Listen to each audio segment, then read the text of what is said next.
Hello दोस्तों, TET maths YouTube channel में आप सभी का स्वागत। और आज हम रीड फिजिक्स 2021 के अंतर्गत ध्वनि से संबंधित ध्वनि टॉपिक जो है, जो सेकंड यूनिट के अंतर्गत है, उसके अंतर्गत आज हम एक टॉपिक देखने जा रहे हैं। ध्वनि से संबंधित जो न्यूमेरिकल क्वेश्चन पेपर में किस तरह से बन सकता है, आज हम इस पर चर्चा करेंगे। तो देखिए, सबसे पहले मैंने यहाँ पे 5 क्वेश्चन लिए हैं, और यदि ये आपको 5 क्वेश्चन आप कर लेते हो तो यकीन मानिए कि अगर न्यूमेरिकल क्वेश्चन आता है तो इन्हीं 5 क्वेश्चनों में से मतलब ऐसा ही आएगा, थोड़ा बहुत डाटा चेंज हो सकता है, बाकी सब कुछ वैसे ही रहेगा। तो देखिए, पहला क्वेश्चन, यदि किसी रेडियो तरंगों से प्रसारित तरंगों की आवृत्ति जो है, यदि किसी रेडियो तरंगों से प्रसारित, मतलब रेडियो से या कुछ भी ऐसा कह सकते हो, रेडियो तरंगों से प्रसारित तरंगों की आवृत्ति जो है 5 × 10⁻16 हर्ट्ज है, तो तरंगदैर्घ्य ज्ञात करो। हमें क्या ज्ञात करना है? तरंगदैर्घ्य। और यहाँ पे हमें दे रखा है कि रेडियो तरंगों की जो चाल है वो 3 × 10⁸ मीटर पर सेकंड होती है। तो यहाँ पे हमें क्या करना है? सबसे पहले आपको ध्यान होना चाहिए कि हमारे पास जो तरंग सूत्र मैंने आपको लिखवाया, तरंग समीकरण, वो क्या होता है? v बराबर लैम्डा इंटू म्यू। लैम्डा आएगा भी यहाँ पे, तो ये लैम्डा और ये म्यू, ये हम आवृत्ति के लिए यूज करते हैं। ये तरंगदैर्घ्य और ये v फॉर वेग होता है, ठीक है। तो ये बात आपको ध्यान रखनी है। उसके बाद यहाँ पे हमें ये दे रखा, आवृत्ति दे रखी है और इसकी चाल दे रखी है। तो चाल, रेडियो तरंगों की चाल जो है वो कितनी है? 3 × 10⁸ मीटर पर सेकंड में दे रखी है, तो इसको चेंज करने की जरूरत नहीं है। किलोमीटर प्रति मिनट या किलोमीटर प्रति घंटा में होती तो हम इसको क्या करते हैं? मीटर पर सेकंड में चेंज कर लेते हैं, लेकिन अब ऑलरेडी मीटर पर सेकंड में दे रखी है, तो हमें बिल्कुल वैसे ही वैल्यू रख देनी है। लैम्डा का मान रखिए यहाँ पे, और लैम्डा हमें याद करना है, तरंगदैर्घ्य है इसकी, तो ये आ जाएगा, आवृत्ति इसकी दे रखी है, तो आवृत्ति गुणा में आ जाएगी कितनी? 5 × 10 की पावर कितनी दे रखी है? 6 और 16 हर्ट्ज, ठीक है। अब ये जो इधर गुणा में है, ये इधर जब आएगा तो क्या हो जाएगा? 3 के बटा में चला जाएगा, यानी लैम्डा बराबर क्या आ जाएगा? 3 × 10⁸ बटा में क्या आएगा? 5 × 10⁻16। यहाँ तक उम्मीद है कि आपको समझ में आ रहा होगा। अब यहाँ पे ये जो 10⁸ है, ये क्या है? 10 × 10 कितनी बार लिखा हुआ? 8 बार लिखा हुआ है। यदि मैं एक बार इसमें से 10 निकाल के इधर गुणा कर दूं 3 से, तो वो कितना बन जाएगा? 30। और इधर कितना बचेगा? 10 की पावर कितनी बचेगी? 7। और नीचे क्या है? 5 गुणा में 10 की पावर कितनी है? 16। अब यहाँ से 5 से इसे काटोगे तो कितनी बार कटेगा? 6 बार, यानी लैम्डा बराबर 6 गुणा। अब जब ये पावर ऊपर जाएगी, जब ये नीचे वाली पावर ऊपर जाती है, तो आपने घातांक के नियम मैथ्स में पढ़े होंगे। यदि आपने नहीं पढ़े तो मैं आपको बहुत जल्द पढ़ाने वाला हूँ। तो यहाँ पे 10⁻16 जो है ऊपर जाके क्या हो जाएगी? माइनस हो जाएगी, और ये पावर प्लस की और ये माइनस की होगी, तो आपस में क्या है? जुड़ जाएगी। तो जब आप जुड़ेगी ये पावर, तो क्या हो जाएगा? 7 प्लस माइनस का 16, तो माइनस के कितने बन जाएंगे? 10 की पावर कितनी बचेगी? -9 मीटर पर सेकंड। मीटर पर सेकंड नहीं आएगा, भी हम तरंगदैर्घ्य ज्ञात कर रहे हैं, तो क्या आ जाएगा? मीटर। तो 6 × 10 की पावर -9 मीटर हमारे पास क्या आ गई? इस तरंग की तरंगदैर्घ्य आ गई, ठीक है। उम्मीद है कि ये क्वेश्चन आपको समझ में आया होगा। नेक्स्ट क्वेश्चन देखिए भाई, हाइड्रोजन में ध्वनि की चाल हमें दे रखी है। हाइड्रोजन गैस में ध्वनि की चाल 1260 मीटर पर सेकंड है, तो ऑक्सीजन में वह कितनी होगी? ये हमें कैलकुलेट करना है। अब सबसे पहले मैंने आपको एक फॉर्मूला पढ़ाया था, क्या होता है? v1 बटा में v2 बराबर m2 बटा में m1। ये मैंने आपको फॉर्मूला पढ़ाया है, और इस फॉर्मूले के अंदर v1 क्या है कि पहली गैस जो हमने ली है उसके अंदर क्या है? ध्वनि की चाल जो है वो कितनी है? v1 हमने मान ली। दूसरी जो गैस है उसमें v2 मान ली, और ये m2 क्या है? दूसरी गैस का द्रव्य मॉलिक्यूलर वेट, अणुभार कितना है? वो m2 से हमने लिखा, और पहली का m1 से लिख दिया। अब यहाँ पे हाइड्रोजन में ध्वनि की चाल हमें दे रखी है, यानी हमें जो है वो v1 का मान आप समझ लो कि दे रखा है, हमें कितना दे रखा है? 1260 मीटर पर सेकेंड। तो उसके बाद हमें पता है कि ये जो हाइड्रोजन है पहला माध्यम है, यानी जो हमने हाइड्रोजन गैस ली है उसका मॉलिक्यूलर वेट कितना होता है हाइड्रोजन का? तो आप कहोगे 2 होता है। तो ये m1 की वैल्यू हमारे पास कितनी आ गई? 2। अब हमें m2 का भी पता है। m2 क्या है? ऑक्सीजन का अणुभार कितना होता है? ऑक्सीजन का आपको पता है कि एक ऑक्सीजन का 16 और ऑक्सीजन गैस है वो 2 है, तो कितना हो जाएगा? 32 हो जाएगा। ऐसे ही H2 था, एक हाइड्रोजन का 1 होता है, तो 2, मतलब H2 का कितना हो जाएगा? 2 हो जाएगा। तो ये सारी वैल्यू यहाँ पे पुट कर दीजिए, आपके पास v2 की वैल्यू आ जाएगी। v1 का मान यहाँ पे रखते हैं, कितना? 1260 बटा में v2 हमें ज्ञात करना है, और m2 कितना है? 32 बटा में m1 कितना है? 2। तो ये इसे काटेंगे तो कितनी बार कट जाएगा, 16 बार, और 16 बार कटेगा तो इसके ऊपर अंडर रूट है, तो ये आ जाएगा 1260 बटा में V2 बराबर ये कितना आ जाएगा 4। अब हमें V2 का मान ज्ञात करना, तो ये V2 उधर चला जाएगा, V2 इधर आ गया, और ये 4 जो था इधर गुणा में होगा तो इधर आ जाएगा भाग में, तो 1260 बटा में क्या आ जाएगा 4, और ये आ जाएगा 4 या 12 और 15 चौका 60, कितना आ गया 315 मीटर पर सेकेंड। तो जो ऑक्सीजन है उसमें जो ध्वनि की चाल है वो कितनी होने वाली है, 315 मीटर पर सेकेंड। तो ये हमारा आंसर है। उम्मीद है कि ये क्वेश्चन भी आपको समझ में आया होगा। चलिए नेक्स्ट क्वेश्चन की ओर बढ़ते हैं। क्वेश्चन नंबर 3 देखिए।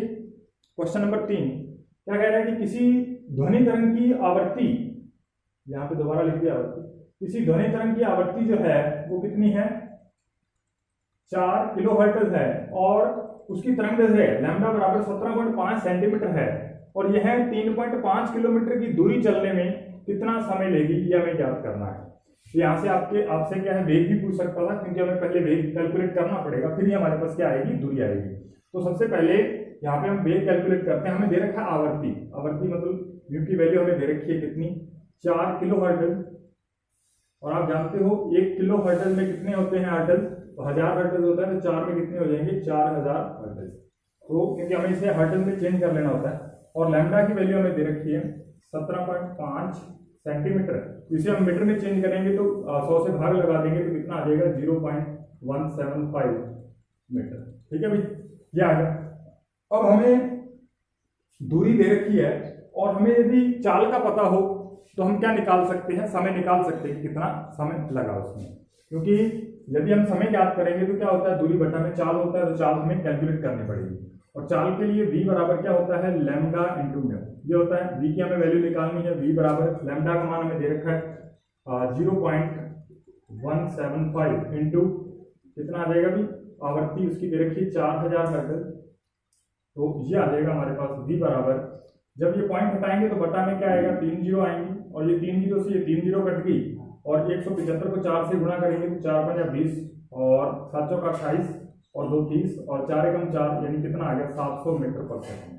कितना आ गया अभी, v की वैल्यू हमारे पास कितनी आ गई, 700 मीटर पर सेकेंड।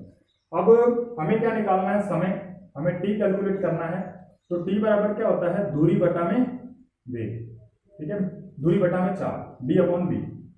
तो t की वैल्यू d हमें कितना दे रखा है, दूरी 3.5 किलोमीटर, और यदि मैं इसे मीटर में चेंज करूं तो कितना आ जाएगा, 3500 मीटर आएगा, 3500 मीटर आएगा, कितना आ जाएगा 3500 मीटर।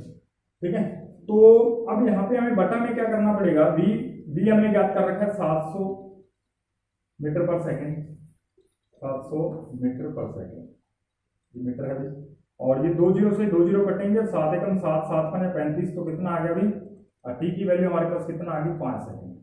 यानी जो तरंग है वो 3.5 किलोमीटर की दूरी तय करने में कितना समय लेगी, 5 सेकंड का समय लेगी। तो ये बात आपको ध्यान रखनी है। ठीक है, चलिए नेक्स्ट क्वेश्चन की तरफ बढ़ चलते हैं। तो नेक्स्ट क्वेश्चन बिल्कुल आसान है। यहाँ पे हमें दे रखा है कि एक तरंग की चाल 350 मीटर पर सेकंड तथा लैम्डा बराबर 50 सेंटीमीटर है, यानी तरंग दैर्ध्य बराबर 50 सेंटीमीटर में दे रखा है, तो तरंग की आवृत्ति क्या होगी। यहाँ पे तो हमें सब कुछ मीटर पर सेकंड और सेंटीमीटर में दे रखा है, हमें उसको मीटर में चेंज करना पड़ेगा जो इसकी तरंग दैर्ध्य है। तो सबसे पहले यहाँ पे आप देखिए तरंग की चाल v का मान हमें दे रखा है कितना, 350 मीटर पर सेकंड, 350 मीटर पर सेकंड ये हमें दे रखा है, और लैम्डा की वैल्यू जो है वो हमें कितनी दे रखी है, 50 सेंटीमीटर। ये सेंटीमीटर है तो पहले हमें इसको मीटर में चेंज करना होगा, और मीटर में चेंज करने के लिए हम क्या करते हैं, 100 से भाग लगाते हैं। तो 100 से भाग लगा देते हैं, तो 100 से भाग करेंगे तो 1/2 मीटर आ जाएगा, या फिर आप कह सकते हो 0.5 मीटर आ जाएगा। 0.50 मीटर भी लिख सकते हो, 0.5 मीटर भी लिख सकते हो। अब हमें आवृत्ति ज्ञात करनी है, तो हम जानते हैं कि v बराबर तरंग समीकरण क्या होती है, लैम्डा में। तो यहाँ पे v की वैल्यू रख देते हैं, कितनी है 350, और लैम्डा की वैल्यू 0.5, और गुणा में क्या आ जाएगा, आवृत्ति यानी म्यू। ठीक है, और ये 350 और ये 0.5 इधर क्या गुणा में इधर आएगा तो बटा में हो जाएगा, यानी ये 350 के बटा में चला गया 0.5। अब ये पॉइंट हटाएंगे तो एक जीरो ऊपर जाके और लगेगी, और ये 5 से जब इसे काटेंगे तो ये कितनी बार कटेगा, 700 बार। तो यानी हमारे पास क्या आ गया, इसकी जो चाल है वो कितनी आ गई, 700 मीटर पर सेकेंड। ये हमारा इसका आंसर होगा। चाल नहीं, इसकी आवर्ती, आवर्ती हम याद कर रहे थे, तो इसकी आवर्ती जो है वो कितनी आ जाएगी 700 हर्ट्ज। कितनी आ जाएगी 700 हर्ट्ज।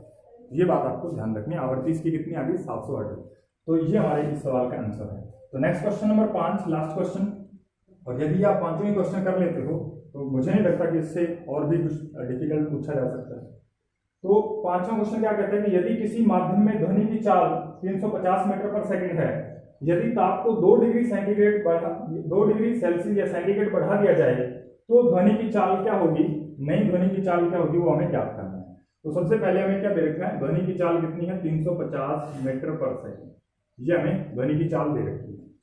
और कह रहा है कि हम ताप को 2 डिग्री सेंटीग्रेड बढ़ा रहे हैं, 2 डिग्री सेंटीग्रेड। और मैंने आपको ये जब इसका बेसिक पढ़ाया था, तो मैंने आपको जब इसकी थोड़ी पढ़ाई थी तो मैंने आपको बताया था कि 1 डिग्री सेंटीग्रेड यदि हम ताप बढ़ा दें, यदि हम माध्यम का ताप 1 डिग्री सेंटीग्रेड बढ़ा दें तो इसमें जो ध्वनि की चाल है, ध्वनि की चाल जो है वो 0.61 मीटर प्रति सेकंड बढ़ जाती है, 0.61 मीटर पर सेकंड बढ़ जाती है।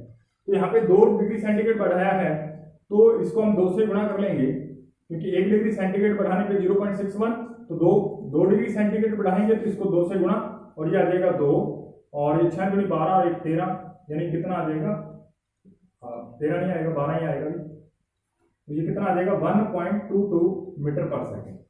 तो ये कितनी इसकी ध्वनि की चाल जो है वो बढ़ जाएगी। तो इसको इसमें हम जोड़ देते हैं तो कितना आ जाएगा 1.22 मीटर पर सेकंड। तो इसको जब हम जोड़ देंगे तो कितना आ जाएगा 351.22 मीटर पर सेकंड। तो जो नई चाल है वो कितनी हो जाएगी 351.22 मीटर, ठीक है भाई, मीटर पर सेकंड। तो उम्मीद है कि ये सारे क्वेश्चन आपको समझ में आए होंगे, और ये ध्वनि टॉपिक इसी के साथ ही समाप्त होता है। और ध्वनि टॉपिक मैंने आपको इतना अच्छा पढ़ा दिया कि इसमें से कोई भी क्वेश्चन आता है, कितना भी डिफिकल्ट क्वेश्चन बनता है, वो हमारे ही वीडियोज में से बनेगा। जितना मैंने डाटा आपको बोर्ड पे समझा दिया है उसी में से बनेगा। यकीन मानिए, इससे अलावा कुछ भी इसमें पूछा ही नहीं जा सकता, क्योंकि कुछ बच्चा ही नहीं पूछने लायक। तो हमारे रीट के एग्जाम के स्तर के अनुसार, तो अगर आप हमारे यूट्यूब चैनल पे नए हैं तो आपको बता दें कि हमारे जो इस चैनल पे रीट मैथ्स और साइंस के बहुत सारे टॉपिक अपलोड हैं लेवल 2 के लिए। तो आप यदि आपने उन टॉपिक को नहीं देखा तो आप वो वीडियोस देख सकते हैं। तो यदि आपने हमारे चैनल को सब्सक्राइब नहीं किया तो सब्सक्राइब कर लीजिए, और साथ में बेल आइकन को प्रेस कर दीजिएगा, ताकि जो हमारे नए आने वाले वीडियोस का नोटिफिकेशन आप तक पहुंच पाए और आप उसका लाभ उठा सको। मिलते हैं नेक्स्ट वीडियो में, तब तक के लिए धन्यवाद।